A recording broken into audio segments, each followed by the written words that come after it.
Ladies and gentlemen, welcome to the Warriors Corner for the presentation on Leader Visibility Tools, equipping today's commanders. Today's speakers will be Dr. Jim Helis, Mr. Randy Lane, and Lieutenant Colonel Christian Estrellado.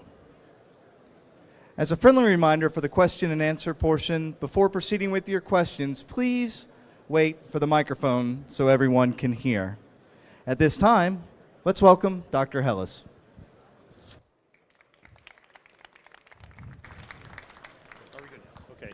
Okay, good morning, and thanks to everybody for coming out for this morning's presentation. The Chief of Staff has said that people are our number one priority. Readiness, modernization, reform remain critical for the Army, but we can't do any of those without people. And so we have to take care of our people in order to achieve really anything, because the Army is people. The way we're going to go about taking care of soldiers is through building cohesive teams at all levels, down to the squad level, with engaged leadership. And so the intent is that you know your soldiers, you know each other, you look after each other, you take care of each other. You identify problems and challenges before they become crises, and you provide support to your buddies. And if you're leaders, you get your soldiers engaged, not by just saying, go off to ACS, but taking them to the resources and doing the warm handoff to the support that they need. Part of this effort includes training, but today we're going to talk about visibility tools, and one in particular. And visibility tools are intended to give commanders a better view, a more informed view of both their soldiers and their formations. These include the Behavioral Health Pulse, the Behavioral Health Readiness and Risk Reduction Review, or the R4 tool, which is being piloted at Fort Carson. The GAT, which has been cut down to about 40 questions and has been improved. And again, the Commander's Risk Reduction Dashboard in Increment 2, which went to IOC in August, and we're moving towards FOC. So I'm not going to go into details. Mr. Randy Lane, who's the Director of the Assessments Division in Sharp, Ready, Resilient, and Lieutenant Christian Estrellado, who is our Systems Branch Chief, are going to brief you on the details of CRRD Increment 2 and how it will assist commanders in having a better understanding of their soldiers so they can accomplish the number one priority of taking care of people. And so with that. Okay. All right, well, thank you, sir. As mentioned, my name is Randy Lane. I've been associated with the development of the Risk Reduction Dashboard now for the last really 5.5 years. And that kind of brings us to where did we start with this? The Risk Reduction Dashboard sprung out of around 2012. We had been having an incremental or significant increase in suicides across the Army. Then Secretary McHugh directed that we conduct studies. Those resulted in the Red Book and the Gold Book that actually pointed us to the fact that we had a gap in the leader and commander's capability to see their soldiers, have visibility over the risk inside their formation, and more specifically the individual soldiers. So therefore that kind of led us to developing a purpose for a dashboard or a tool that would help leaders augment day-to-day interaction with their soldiers and actually pull together a composite picture of both the individual and eventually the unit risk, and then that enabling them to develop proactive strategies to try to get ahead of this. Not to focus as much on treatment and assistance for these soldiers, but actually develop a strategy that could strengthen them and start to build up resilience inside the force that would lead us to a stronger force, more resilient, and less outcomes that are negative behavior like. The overall scope of this, as you see up there, is it says it's twofold, but we have multiple dashboards inside the one dashboard itself. The current dashboard, which Lieutenant Colonel Estrellado is going to take you through, Increment 1 and Increment 2, some pictures, actually just focuses on the company and battalion level. They give the company and battalion commander, those command teams, a picture of the individual soldier. Those are the only two audiences that will actually see the individual soldier risk and those elements on that soldier. Everything above that, brigade and above, sees an aggregate picture of risk, trends, patterns, and they can start to develop strategies, align resources to provide better capabilities for the company and the battalion level. We specifically designed it that way, not just so there wasn't micromanagement from brigade level or above, because it actually aligns better with where the intent, the purposes for those formation, those headquarters lies inside the Army. The biggest thing that we always get asked throughout this development, and actually from the force, is how are you going to secure this data? A lot of personal data, both PII and the health information, PHI, actually being displayed as part of this dashboard. Well, we've got several things in place to do just that. First and foremost, it's CAC enabled. It's only linked to the one soldier identified by SSN or their EDIPI, and then it's only linked to the one unit. Therefore, if I'm commander of Alpha Company, I can only see soldiers inside Alpha Company. Can't see Bravo, Charlie, HHC. It was done so that there was a limited need to know basis on how and who we gave this information to. And therefore, that's exactly why when you get up to brigade level, realizing those commanders, command teams are very busy, they probably won't have all the time to monitor this. We then opened it up to other staff members who could have visibility on this because we are dealing with aggregate information, not the individual soldier information. The way ahead, before I turn it over to Lieutenant Colonel Estrellado to take you through Increment 1, Increment 2, and then give you a quick demo after a short video of exactly some of the underpinnings and capabilities we're building into the system, is we continue to build capabilities into this. He's going to talk to you about some numbers. We're up over 40 risk elements currently. Obviously, the further and further we develop this, we see the opportunity to continue to add both risk elements and elements that will portray strength or those protective factors inside our force. So those will continue to be incorporated as we update and build this dashboard. We don't really see an Increment 3, we see it just a continuing build on the dashboard and capability, usability as we go forward. Got a lot of great feedback from the force. We did 3 UXEs where we got feedback from command teams, from company, all the way through the division level. So they really helped us build this capability. And then eventually as we go forward, we hope to incorporate predictive analytics into this to again continue to move command teams farther left. Start to actually develop the proactive from the highest probability risk factors, start to incorporate the most probable and most opportunistic protective factors as we go along. So I'm only going to talk very briefly. I'm going to turn it over to the smart guy, Lieutenant Colonel Estrellado. He's the functional lead for the entire development, and let him take you through the real meat of this, the dashboard itself. Thanks, sir.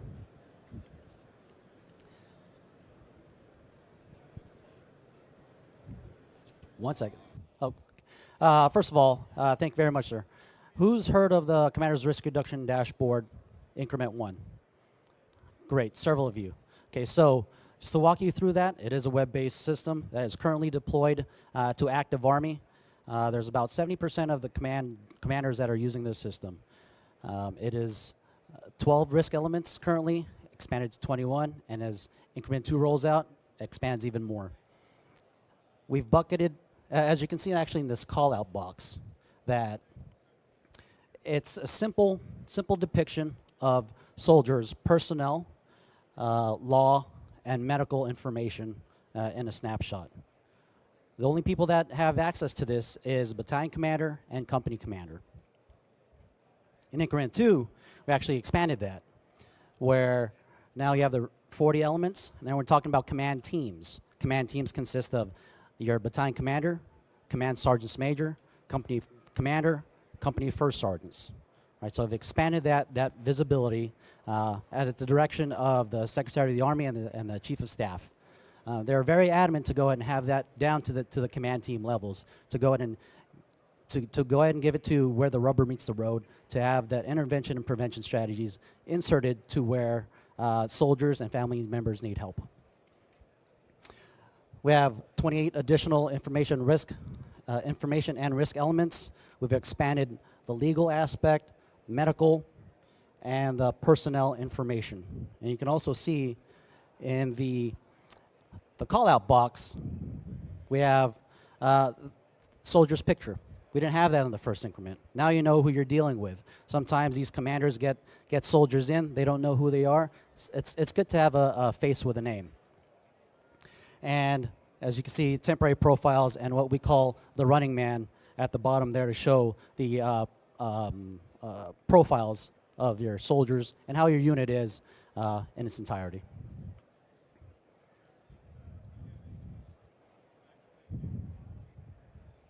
As a commander, you have a lot to track, including the resiliency of your soldiers. The Commander's Risk Reduction Dashboard can help. It's a real-time look at soldier risk behavior in your unit, presenting a heads-up on potential financial, legal, medical, and family-based concerns facing your soldiers. Monitor and track issues, correlate and forecast high-risk behavior trends, then put intervention resources to work for your soldiers and their families. So a little side note, I was the only one in the office that day, so they chose me to go ahead and do the video. So what you saw there was actually a snapshot of the brigade dashboard. I'm going to go from left to right and give you the little bit of the anatomy of the system. Left side, we have the soldier count summary for the quarter of last quarter. The middle is your center display, your dashboard. This can actually change views depending on how you want to go ahead and depict the data that you're looking at. And then on the right side is actually your units. You can actually drill down to what unit you want to go ahead and look at specifically. Now, if we hover over to the soldier count summary, you'll see a little call-out box that'll come out. That gives you a little bit more detail of what your unit risk event is in that area. The different variations, and you can also see the battalion breakdown of that. Now, in the center display, this particular one is actually from the risk reduction program, where, to go over the colors there, green is less than the Army rate. The white circle is the Army rate.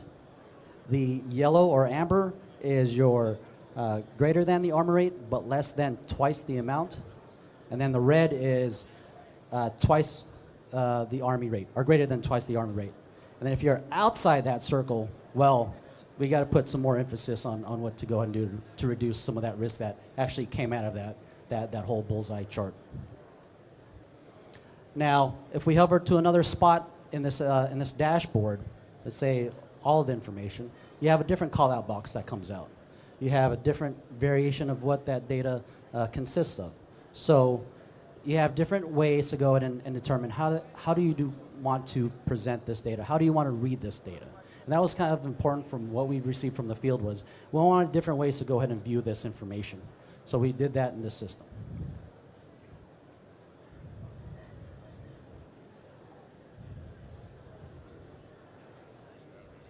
All right, so you saw the view of the brigade dashboard. Now from right to left, again, you have the soldier count summary. Your center display has changed, as well as your right side of the pane has changed. Now, this is only available for company commanders and first sergeants, the command teams and the battalion command teams. They are the only ones that can see this information of their soldiers in their unit. On the right-hand side, all the way to the right, you see the soldiers with risk events in the past quarter. Alerts, meaning what has happened within the last 90 days. Traffic violation, DUI, all those things that will go ahead and populate in those 90 days. And then lastly, your new soldiers that have arrived within those last 90 days that might have had an event, some type of an event in the last 5 years. Now, if we go ahead and drill down to a specific soldier, let's say Sergeant Barquet in there, we'll have a different call-out box. You see what his personnel information is and the events that he's had for the past 5 years, and event timeline and soldier timeline. We're going to drill down on the soldier timeline and the event timeline a little bit more. So as you saw in the first one, the first increment, I mentioned that it was an expansion. So as we blow this up, we see that we have the personnel information, finance information. If we go all the way to the right, this is for the Reserve and National Guard components that we actually put something in there so then they can go ahead and track down or track for their unit homelessness, unemployment, and underemployment.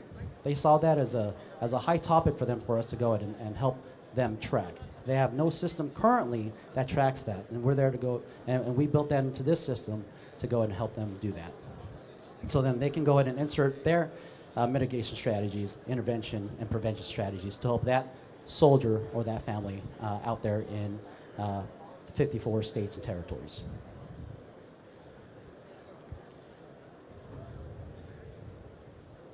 Now, come back out of this, and we're going to go ahead and look at the event timeline.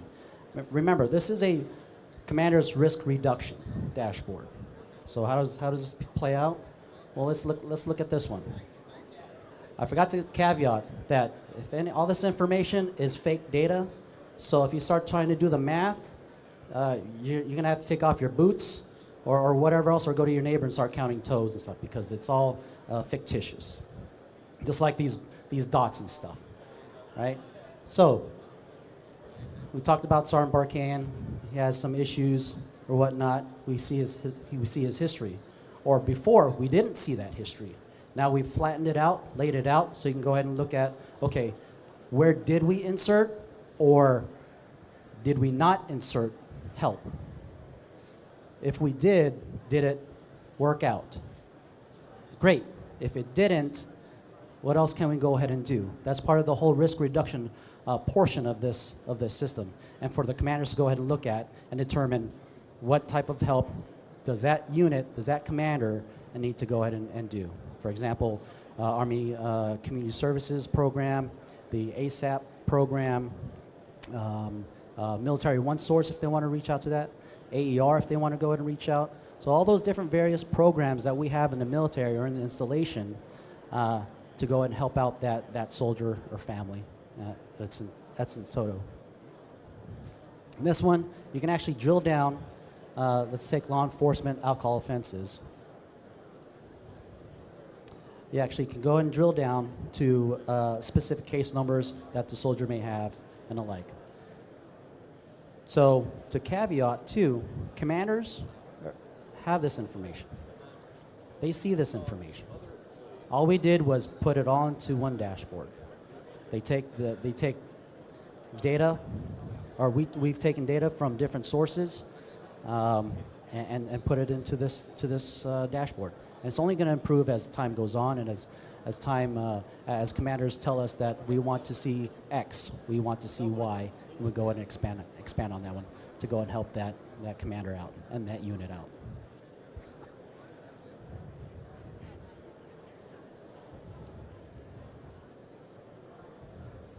It's going to work someday. There you go.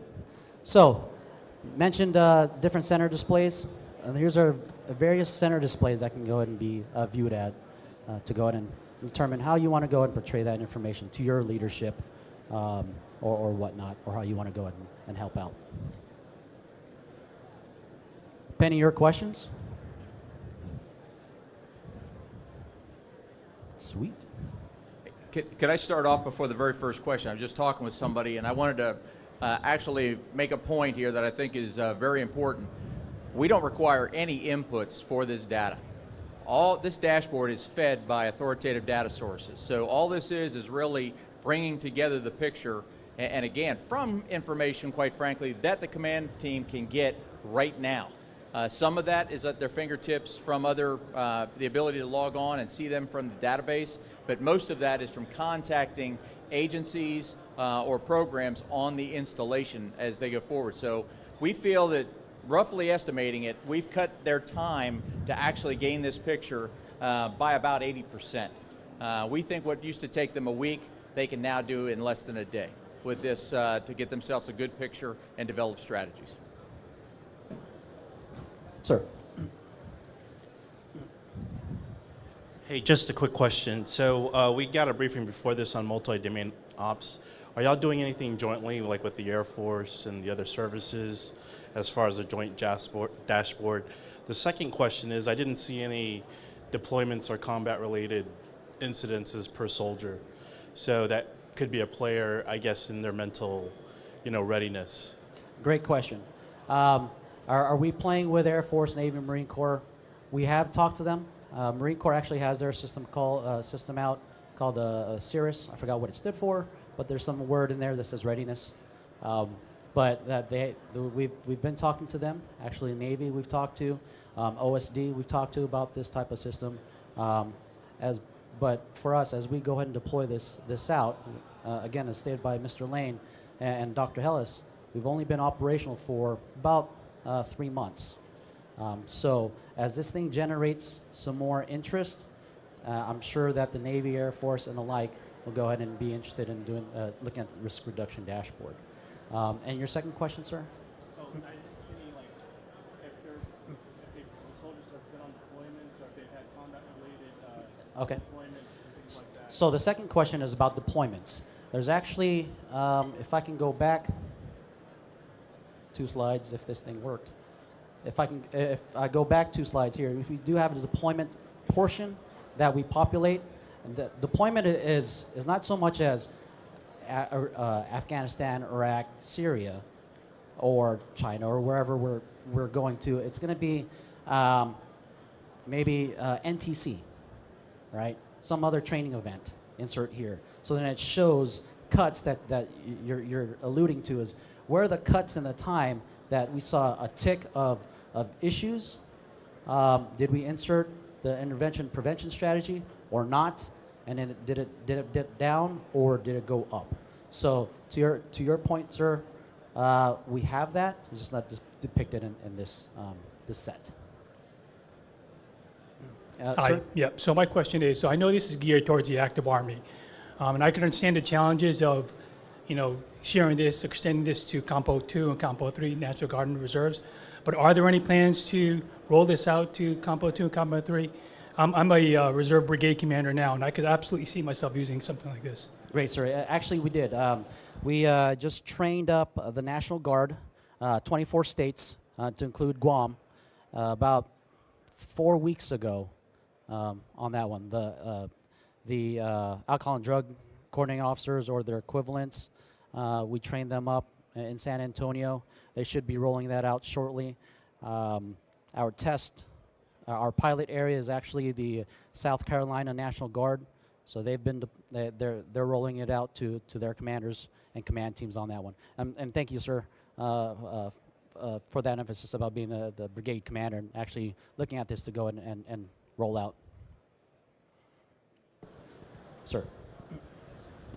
So do you have the predictive capability that maybe look 90 days out, 120, and look at soldiers' ability to deploy or not deploy based on?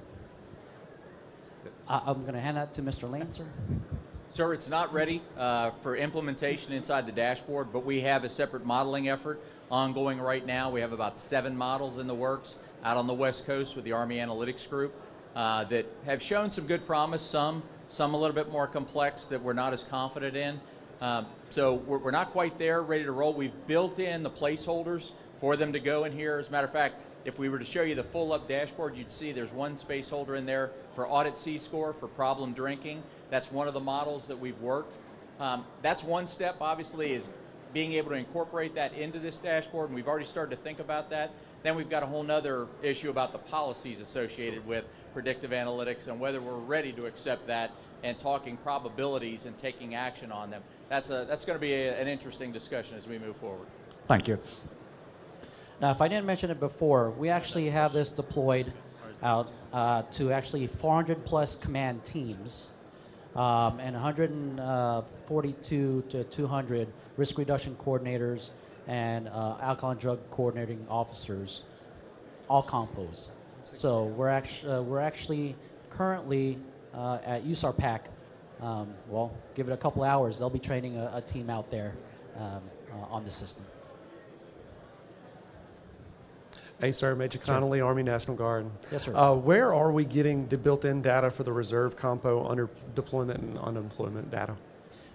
Well, you don't have it, so that's why we built that. That was a request by National Guard and Reserve to go and have that built in.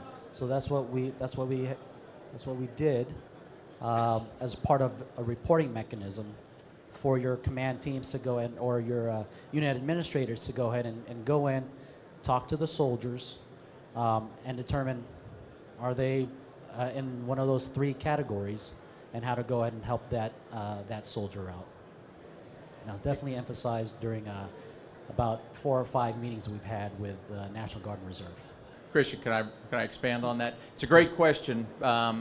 It wasn't by the advent of treating Compo 2 and Compo 3 any less that they're at the end of the schedule. What we had to do with a lot of the databases with the Guard and Reserve is actually help them build them, rebuild them, or revamp them so that they were ready for input into the system. So we've spent some time over the last years, and for the unemployment, underemployment, homelessness, a lot of that's a manual input. We're having to take actual queries from the forces.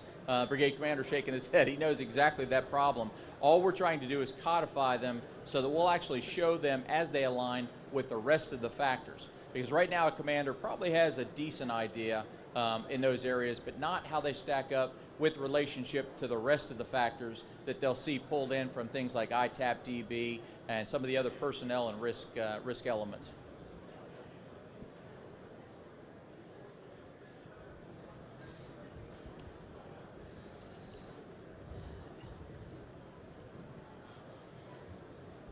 Yes, sir, Mr. Ellis. Hey, Christian. As you know, there's about 400 units that are deployed right now that are documenting healthcare electronically, but there's also probably a large percentage that are still being done paper. So how do you get those paper records and integrate them into the dashboard with a mining capability so commander can get a true readiness picture? Great question. Thank you for that. We actually get our information from the medical, from mods. So we can expand on that one if that is the case for commanders as a requirement to go ahead and do. We just have to go ahead and talk that through. But we get our information to build into this, or that we present in this dashboard through the medical mod system. Sir, I'm Major Benedict from Army Public Health Center. Sir. How does your dashboard differ from MRAT, the Medical Readiness Assessment Tool? So the medical readiness assessment tool, we actually get that information from that tool. So mods feeds into MRAT. We get that data in here.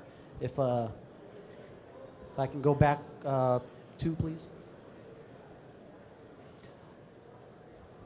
Medical readiness code.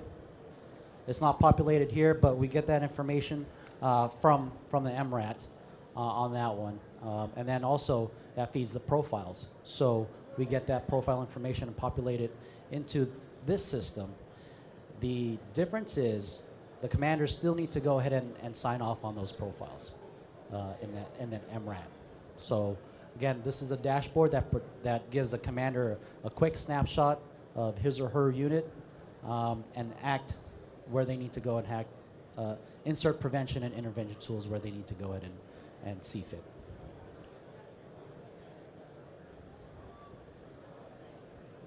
Any other questions?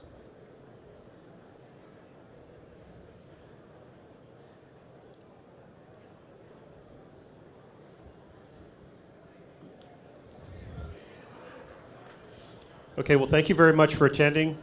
This is a work in progress. Will probably be for a while as we continue to roll it out and we continue to populate additional databases, and with particular attention to the Reserve and National Guard that we can expand so that it covers the total force. Again, thanks for coming out. Enjoy the rest of the convention, and we'll be around for a couple of minutes after if anybody's got individual questions. Thank you all very much.